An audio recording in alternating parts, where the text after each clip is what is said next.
Ho ho ho, and welcome to day number 6 here on TryHackMe. We are going to do something called malware analysis and executable.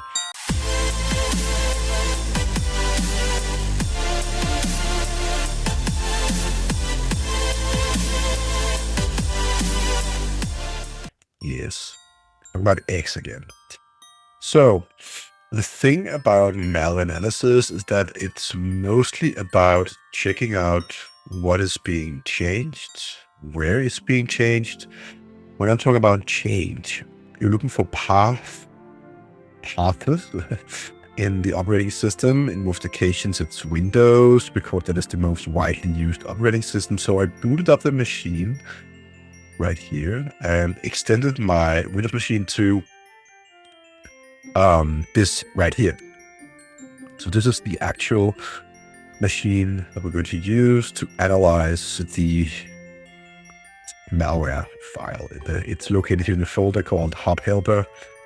It's very important that you do not click it right now because there's a certain point in time you've been instructed to click on it. Now, the guide itself here is a bit, I would call it, maybe you have to think double about it because it does talk about something called download.exe here. And it's a demonstration of it, and I think many people might read that actually as this is the way you should do it, because the step-by-step tutorials in TryHackMe here on Advent of Cyber usually say do this and then you do it. But sometimes they do tutorials based on examples, and then they use names that are not present in your example. In this example here, the downloader is called HopHelper, I think it was. Yes, HopHelper.exe. That is the actual name we're going to use. Now, I am not a malware analysis expert or anything. I have tried some of these things in the past on, I don't exactly remember when or where. I think some of it was on TryHackMe at some point in time. And other times, I think I watched a video on YouTube, or I just occasionally, read an article or something about it. But malware analysis is a special kind of thing. It's not something that I enjoy doing a lot, so I cannot bring you a lot of insights into this. So what I can do is to explain it the best way that I understand this, and then I really hope that you learned something about it. Let's go ahead and get started with this. Now, first of all, let's scroll down and see the questions we are going to answer here. I'm not going to use this tutorial too much. We are going to supply the checksum. That's probably easy to find. The checksum is just a unique hash identifier, long key to supply. We're also going to find a flag and strings. Very common thing when you analyze malware. You look for clear text strings, things that are kind of obvious to find, mentions of things. It could be words or phrasings or paths. You're going to look for paths. You're looking for a particular case here, which is looking for flag because they want to teach us that strings are important. We're going to find some sort of register value that HopHelper has modified for persistence.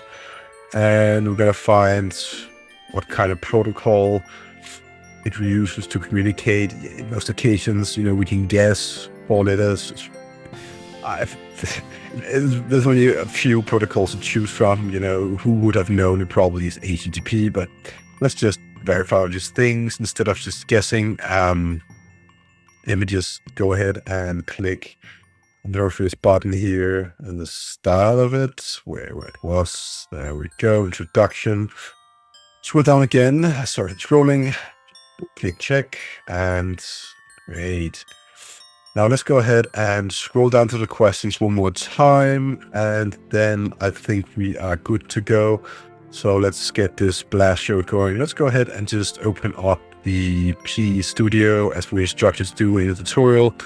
And this is a bit time consuming, but let's go ahead and say file, open, and then go ahead and check desktop, HopHelper, pick the executable file, click open, and wait a bit here. Now, don't click anything, just wait until things have loaded. And whenever this wait is done on strings, which is one of the things we need to do to locate, we also have right now the SHA-256 checksum supplied right there. So we should be able to go ahead and, copy paste that, and the program crashed. Long live. Let's go ahead and open it again. If that happens, and it can happen. It's a low resource machine we have booted up, so we will just do one more time. And I accidentally also just clicked on something that might actually be the case. So we tried that. I did it. You saw the possible cause, and that thing can happen. But we are in a really, small resource virtual machine right now, so it's probably the case that it is running really slow. So now this is done loading. We can see that it got, well, not exactly done right now, but it got like 4,194 strings. I think, from what I understand, it can change a bit, vary a bit, but that's the case. So I think it's done now, and we can go ahead and click that and copy the line, go back, supply this, and not all of that, just the actual checksum itself. Okay, all of it then? Really? SHA-56 checksum. Do we want all of it? So we'll see. No? What could I do wrong? The actual checksum. So are there no commas? The checksum 256 we have right there. What is the problem? We can, that's the dimension right there. Let's just see if we can get all of it. Copy indicator. No.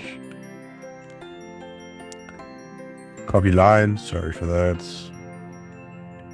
It's very funky. It will not. No. What's wrong with this? So 27 and F2. It didn't take all of it. Copy detail. Oh yeah, sorry, it's a detail. It's what can you say? Copy paste issue, right? So I just figured we copy anything, but it actually said copy detail. It said detail there, so that's one of the things we can do wrong by copying the wrong thing. I also figured it's going to be the same string ending at 33 there, and F2 the same thing. So yeah, it's just me, I guess. Okay, some of the strings here. That's going to be a long run. I think what I'm going to do is to sort them by size in the opposite way, because we are actually asked to find something like TMA. So you can see this is approximately, I guess, 25 characters. So we should scroll down a bit. And we could see that at some point in time here, we will find the flag. So it might be a bit difficult for you to understand, why are we just scrolling to find something, look for something, if it doesn't make any sense. I usually say like this: when you do malware analysis, you check out what is actually going on. We have it right here. Two of them, actually. We can see stuff like it tries to modify the H key current user. So the user that is, well, I guess, I don't know, because I haven't looked at the actual source code, but we're just verifying. We do see the normal register key, H key current user, which is the current user of the system. Sorry for that. So it would make sense that, this kind of malware is trying to modify that kind of user. Let's just go ahead and see if we can copy the value this time, not the line. Yeah, different words. There we have it. So that's really the case of it. Now, what I'm going to do now is to do dynamic analysis. So we're actually going to run the actual malware. Now, before running it, we should go ahead and open up the, I think it's register shot, which is the program that's going to record the registry. So let's go ahead and pick our folder, the desktop, I can pick any folder basically, but that's fine. Do a first shot and shoot. So now we're going to record the registry as it is right now. When you run the actual malware, and this can take like a minute or two, it also tells that in the tutorial, it will alter the things that it's programmed to alter. And we know that is probably going to alter something in HP current user, right? So we let's go ahead and execute the malware now. So double click it, and it's running. And let's just see if we can close the folder now. And we did see like an icon that changed, and the system is a bit slow. Slow what I could probably call it. Yeah. What is this? King Malware sent his regards. Okay, that's very funny. So now it's done executing. I guess we should do a second shot. Just click second shot. So now recording the actual registry one more time, because we didn't actually have the indication that this is writing to the registration, but it's also one of the questions. When this is done, recording and saving, we should press compare, and we will have a file opened so we can check out the actual difference of the two registries from the first shot and the second shot. There's going to be like a difference only being shown. It will not show us all the other things that has not been affected, because it's what has been affected that's interesting for us right now. So the question that needs to be answered is, right, the full path of the key has been modified. Well, that's going to be great, right? So some sort of key has been modified. Let's go ahead and click compare now. So while this is running, we will go ahead and check out the file that's going to open now. If not mistaken, it's going to be like a text file of some sort. Yeah, it's going to be plain text. So I guess it's probably going to be Notepad. So now that we have the compared two operations up in the text file, and I want to be completely honest before I look at this, it crashed. So I had to pause the video and redo it actually 3 times.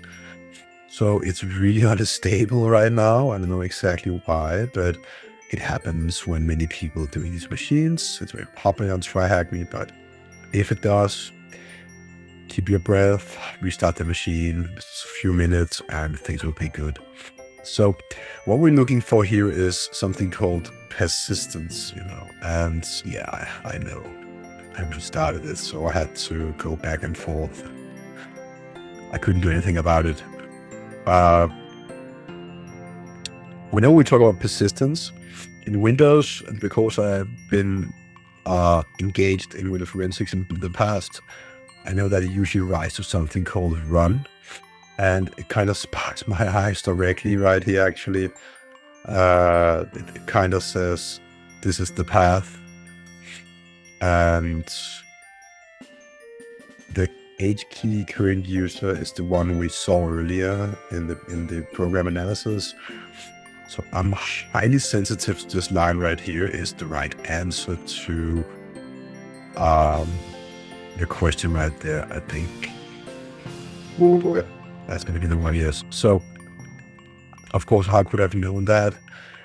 It's something, again, I did participate in a SANS course back in the days, many years ago, about Windows analysis. So run is just where things are whenever things are being put for persistence. So, yes. Next thing we're going to do here is to verify whether our guess the HTTP protocol is correct. So we're going to go to the proc monitor. I'm going to close this down right here and open up the proc monitor. And what we're going to do now is to run the program one more time. We're going to close this down. When we run it one more time, it will record all the things. It's already recording when we open process monitor. When the pop-up appears here down below, it will be done. So we can now stop recording. We're going to go to filters and say We want to filter on the process name, whatever, HopHelper, here we go. .exe, just like that. .exe, you can add the filter and click OK, and we can see all the different processes that involves this HopHelper.exe. And we can see that it loads some images, writes registry, and so on. And we can scroll down here a lot, and find different things, and could probably find some of the things we're looking for here down below if we want to do that. I think maybe it's going to be a bit too much. We can also sort the operation. It's going to not react to me at all. If it doesn't work, I will hope it will work. Anyways, what we can do now is go to filter one more time and say, I don't want this anymore.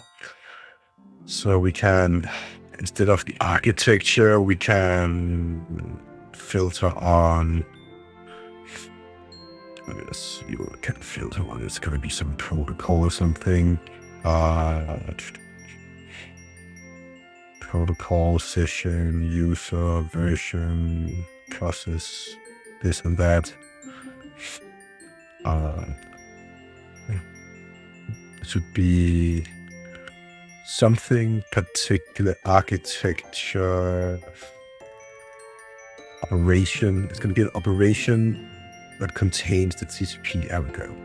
So we can go ahead and say the operation. Well, it was that again. There we go. Operation contains TCP. So in the actual that operation here. Wow, that's a lot, right? We can see that it does, and we also need, of course, the other filter of HopHelper. So now we only have the operations that are successful, the TCP connection. We can double click it, and we can see that we've got event window, process window, and the stack. Now, I think what kind of gives this up the most is like in the event, it mentions the word HTTP right there. So that would be the definitive proof that it is the HTTP protocol we're using. Well, not we are, but the actual analysis of the malware is using HTTP protocol. And that's it really, So I highly suggest if you want to learn more about this, you will go ahead and check out whatever extra rules there is, basic analysis and so on. It's not a topic that I particularly know a lot about, but it's some of the things, and most about analysis is looking through logs and finding stuff. And that's what we did today. So anyhow, I really hope you learned something from the video. Even though that it crashed a few times, it was like, yeah, it did crash. Like, it was uphill, right? So until next time, if you want to help me, consider subscribing to my channel. I'll give the video a thumbs up, and definitely gonna check in with you again and say hi if you say hi to me in the description below. So ho ho ho, and see you again tomorrow.